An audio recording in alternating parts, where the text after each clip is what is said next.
તારીખ 3/7/2026ના રોજ બપોરે 12:30 વાગે પાટણ પંથકમાં એક ચોંકાવનારો કિસ્સો સામે આવ્યો.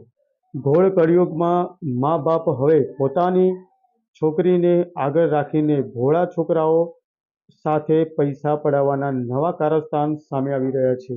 પાટણના ધારપુર ખાતે રહેતા વિશાલભાઈ રાવળ દ્વારા પોલીસ પ્રશાસન, સમાજના આગેવાનો તથા પ્રેસ મીડિયા કોન્ફરન્સના માધ્યમથી કરી મદદની અપીલ. વિશાલભાઈ રાવળે આપી પોતાની પ્રતિક્રિયા. આપનું નામ જણાવજો અને આજે જે મીડિયાની તમને જરૂર પડી, શું કહેવા માંગતો અને શું સમસ્યા હતી? મારું નામ છે રાવળ વિશાલ કુમાર પ્રવીણભાઈ. તો હું ધારપુર નોકરી કરું, હું અમદાવાદ.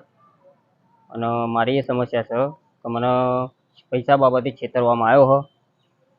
છોકરીના મા બાપે પહાણ રહી અને પૈસાની માંગણી કરી. પૈસા આપવાની મેં ના પાડી એટલે એ લોકોએ મારા ઉપર કેસ કરી દીધો. કેસ કર્યા પછી એટલે ધમકી આપતા હતા મને કે કેસ કરી દઈશું આમ છે. છોકરીના મામાએ 4 લાખ રૂપિયા માગ્યા હતા મારી જોડે. મેં આપવાની ના પાડીને બીજા દિવસે કેસ કરી દીધો. અને છોકરીની મમ્મીને, પપ્પાને, ઘરનાને બધાને ખબર હતી અને પૈસા પડાવવાનું મારા જોડે કાવતરું કર્યું એ લોકોએ. તો અમારા સમાજ વચ્ચે એકવાર સમાધાન થઈ ગયેલું હતું. પછી એ લોકોએ આ રીતે પૈસાની માંગણી કરવાનું ચાલુ કરી. ધીરે ધીરે કરી મારા જોડે 1.5 લાખ રૂપિયા એ લોકોએ લઈ લીધા.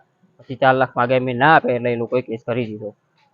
એ લોકોના ત્રાસથી 1 મહિનાથી મને હેરાન કરતા હતા. મેં દવા પી લીધી. દવા પીને દાખલ કર્યો તો મને 6-1 દિવસ સુધી હું દાખલ રહ્યો મેડિકલ હોસ્પિટલની અંદર ધારપુર. પછી પોલીસવાળા જોડે મેં નિવેદન લખાયું કે આ રીતે મને છેતરવામાં આવ્યો હો. મા બાપે ફાન રહીને છોકરી જોડે વાત કરાવરાઈ અને એ રીતે જ મને છેતરવામાં આવ્યો હ. સમાજવાળાને કીધું, બધા રીતે કીધું કે મારા જોડે પૈસાની માંગણી કરી છે આ લોકોએ. પૈસા રીતે જ મને છેતરવામાં આવ્યો. કોઈએ મારું સાંભળ્યું નહીં એટલે મારે મીડિયાનો સપોર્ટ લેવો પડ્યો. અને કાલ ઉઠીને મારા ઘરવાળાને મને મારી નાખવાની ધમકી એ લોકો આપતા રહે. બસ આટલું જ કહેવું હોય. મારા મીડિયામાં આપવાનું એ જ કારણ છે કે મારા સમાજવાળાને હાથ જોડીને કહેવું છે કે મારા જોડે જે છેતરપિંડી થઈ છે એ કોઈ બીજા જોડે ના થાય.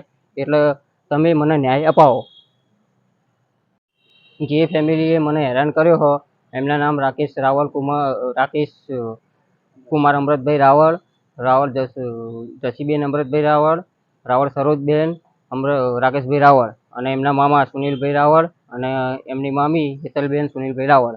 આ લોકોના ત્રાસથી જ મેં આ પગલું ભર્યું. એ લોકો શિવપુરના રહે છે હાલ ગોતા હાઉસિંગમાં.